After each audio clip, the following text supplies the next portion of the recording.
All right, this will be case D 551446, Jones versus Hauser. Ms. Jones is present. Council appearance for the record. Sean Huggins, 6348 on behalf of Mr. Hauser, who is present. Okay. The last time we were here, we referred the matter to FMC. The court has received a full agreement.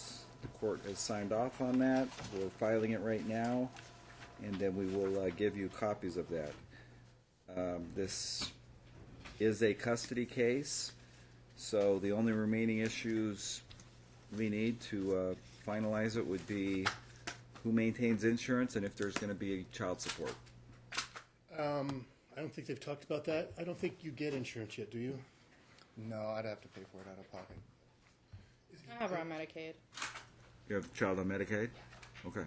He's still in school for another year and a half. Once he's out, he'll be getting insurance, I'm sure, with a full-time position. Okay.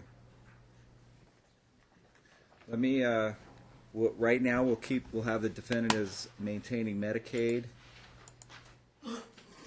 because we're all, myself included, hopeful that insurance will become, quote, reasonable again. And it's still right now listed as 5% of the gross monthly income of the parent under 125B085. So the existing ongoing order is if it's available at a reasonable cost per that statute, then the parties are to obtain it, and then any pocket costs would be split. So as far as child support, Mr. Huggins, do you know where we're at or where we? Well, we're just requesting with joint physical custody that there be no child support and split expenses. Okay. Is that understandable to you, ma'am? I'm on TANF, so he's on child support, like the attorney thing or whatever. TANF makes you. Well, here's the thing: if he's going to be able to take a copy of this order, and that may affect that. I'm just saying right now that it's already in process. I'm sorry? I was just saying that it's in process. Okay. Because right now it was not clarified in the parenting agreement. Let me clarify the way I interpret Rivero 2. It would be considered the defendant having a 5 days 1 week, 2 days the next week, a 5-2 schedule. So that would be joint physical custody.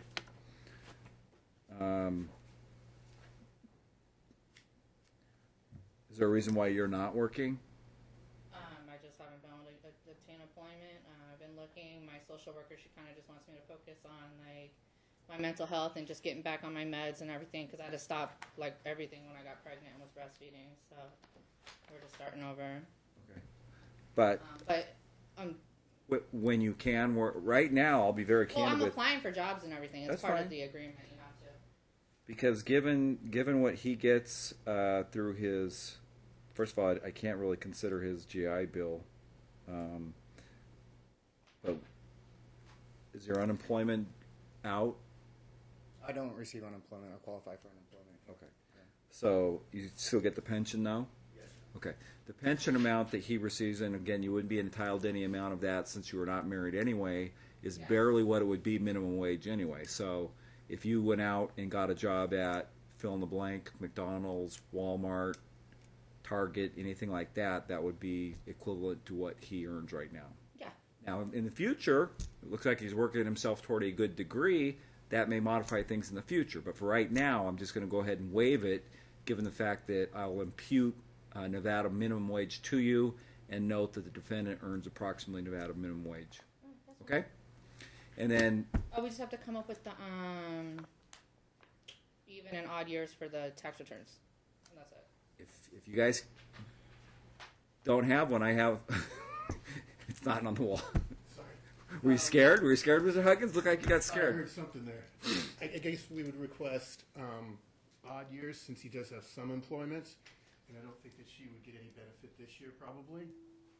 I do Here's the back thing. and forth with my other child too, so it doesn't matter to me. So do you want to give him odd years then?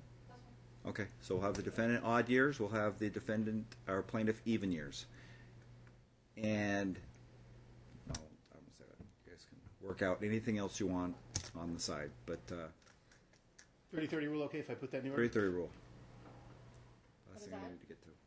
What that is first of all, if you're going to be on Medicaid, there's probably going to be zero out-of-pocket expenses if there ever is health for the insurance, medical, okay. and there's co-pays. Then you have $30 or 30 days to get him proof that you paid something. He has 30 days to get you half of it back. Okay? Do you All right. want me to prepare a decree of custody or an order? What do you prefer? Either one. I don't care what they're labeled. In fact, I don't need her to even, since most of it's just the agreement that we're giving you that you're going to, I'm sure, incorporate. You could just submit that directly. And the one provision, since they did reach a full agreement before, I'm going to add my standard provision that prior to either of them filing any motions to modify the schedule, that they will attempt mediation at FMC first. The exception is if it's an emergency circumstance that would qualify for an OST. Okay? Yes, sir. All right. OSD? That would mean some emergency, like he got locked up for a DUI. I mean, not that you'd ever happen. Something bad, or you did something. You got locked up for domestic violence, and he'd have to file a motion. Okay? Thank you, Your Honor. Guys, have a good day. Congratulations on working it out. Let me keep that. I'll give you a copy, but I